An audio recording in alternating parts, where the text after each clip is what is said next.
मी collector झालो ना झालो नाही हो. समजा ग्रामीण भागाच्या संस्कृतीत बदल घडवणारच. ग्रामसेवक वर्ग असो ते बाहेरगावचे असतात, लोकांच्या दडपणाला घाबरतात. सरपंचाला काय, असे लई सरपंच होतात आणि खूप झाले. पण जे जुने झाले ना ते विकास करून गेले. आजचे जे आहेत ना ते पूर्णपणे उठाव करीत नाही. लोक दडपणाखाली ते पण शांत बसतात. पण मी कलेक्टर झाल्यानंतर गावचा विकास कशा रीतीने करायचा, नुसता पैशावर विकास नाही होतो, श्रमदानातून सुद्धा होतो. मी प्रत्येक ठिकाणी असणाऱ्या शिवार रस्त्यांमध्ये फिरणार. मी स्वतः पायी चालणार. कलेक्टर जरी असलो तरी सुद्धा माझ्याबरोबर शेतकरी बांधव राहतील. प्रत्येक शेतकऱ्यांना मी अगोदर नम्रतेने हात जोडून विनंती करेन, बाबांनो चला रस्ते तुमच्यासाठी 4-4 फूट प्रत्येकाने मागे सारखा.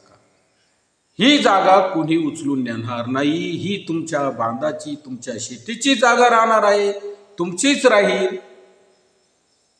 तुम्ही तुमच्या परीनं तुमच्या स्वतःच्या इच्छेनुसार मागं सारखा म्हणण्यापेक्षा अगदी मन मोकळेपणाने थोडं मागं सारखा. का रस्ते होणार नाही?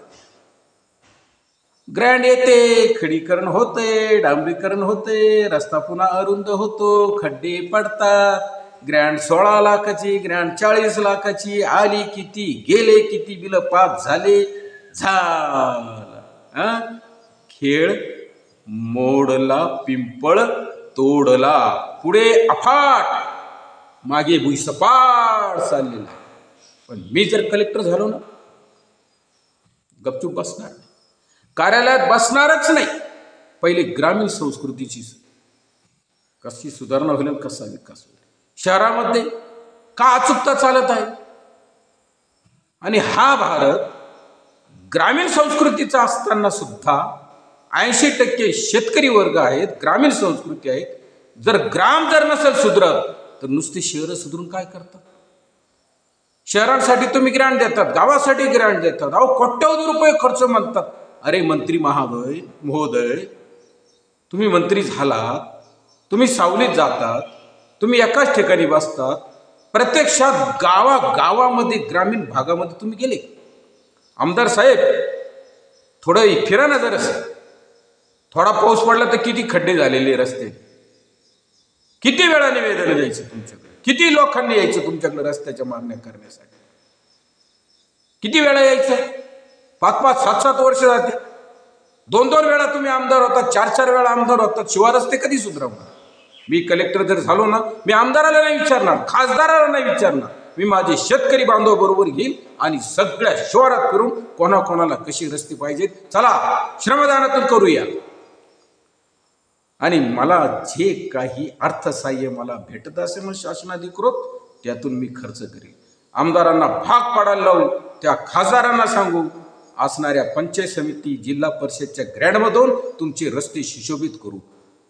हाच संकल्प करणार मी कलेक्टर झालो तर.